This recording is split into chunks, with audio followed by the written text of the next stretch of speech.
Talking about the Chicago Bears, head coach Marc Trestman saying there is no rift between his quarterback and star wide receiver Brandon Marshall. Alongside Eric Allen, I am Jim Baskel. And, of course, the story came out that Marshall was ripping his quarterback in a sense. For the record, Marshall went on camera and said everybody needs to do a better job on both sides of the ball on offense, including myself. So how do you read this? Of course, the coach is going to say all the right things, right? Yeah, of course. But, you know, in the locker room, there's definitely an opportunity to kind of air your feelings, and it should be kept inside the locker room.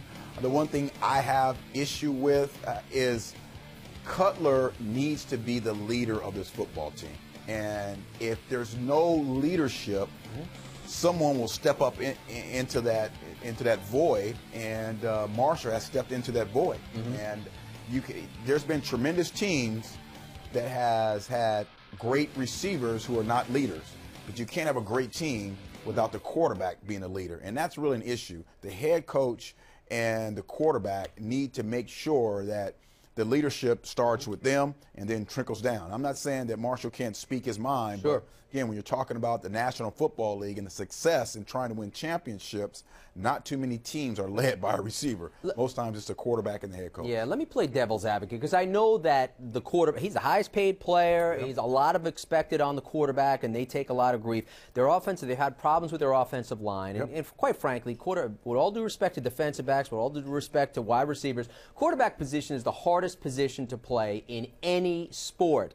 The receiver does not quite understand that, in a sense, of all the things. If his line's breaking down and things can't work for him, doesn't the quarterback deserve the benefit of the doubt, so to speak, if things aren't working up front? Well, yeah, without a doubt. I think we all need to look at it through that kind of lens. But if you know your offensive line is struggling a little bit, it's not really the quarterback who should adjust as far as making sure on the game that he's doing the right things. You know who should adjust? The head coach. The head coach has to adjust. Instead of running deeper routes, you run shorter routes. You get the ball out of his hands a little quicker. You use the power running game. You have more balance.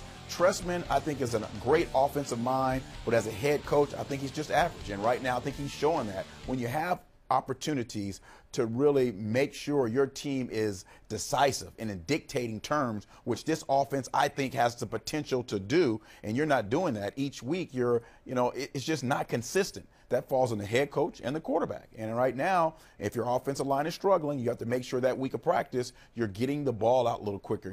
Your routes are a little bit shorter opposed to going downfield. So there's a lot of blame in Chicago right now. And I'm not going to jump on Marshall for speaking his mind, but again, he needs to understand that the head coach and quarterback needs to be the one voice that we need to hear.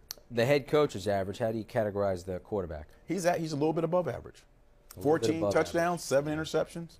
He's average. And the team as a team, below average, as they are 3-4, having lost 4 straight games at home. Again, the head coach say no rift between a star wide receiver and quarterback. You can read more about the story right here on ESPN.com. For Eric, I'm Jim.